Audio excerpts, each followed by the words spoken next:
Bago natin umpisahan, huwag kalimutan mag-follow. Ang Huisken Van Riel line ay isang bantog na strain ng racing pigeons na nagmula sa Antwerp, Belgium noong dekada 1930.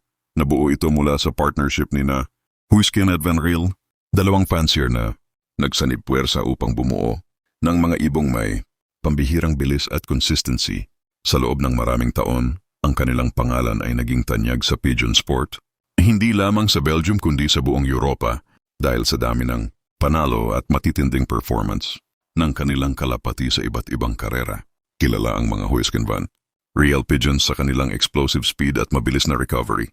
Pinakamahusay sila sa short at middle distance races mula 200 hanggang 500 kilometro, ngunit napatunayan din nilang kaya nilang makipagsabayan sa mas mahahabang laban. Ang kanilang katawan ay medium build, compact at maliksi, may matibay na muscle at malapad na pakpak. At even as me mardornsly trained at may natural na winning instinct. Isa pa sa kanilang lakas ay ang consistency. Kahit paulit-ulit na isabak, nananatili silang nasa unahan ng laban. Sa kasaysayan, ang Huisken Van Riel line ay naging isa sa mga pangunahing foundation strains sa pigeon racing. Maraming breeders sa Belgium at Netherlands ang gumamit ng kanilang dugo upang pagandahin ang sariling stock. Ang resulta ay mas mabilis, mas matatag at mas consistent na mga offspring. Hanggang ngayon makikita ang impluensya ng strain na ito sa dugo ng maraming modernong champion pigeons. Kung pag-uusapan ang saan maganda ipares ang Huisken Van Riel line, narito ang ilang halimbawa. Johnson line, parehong kilala sa bilis, perpekto para sa short at middle distance. Van Loon line, nagbibigay ng dagdag na orientation at stability habang pinananatili ang speed.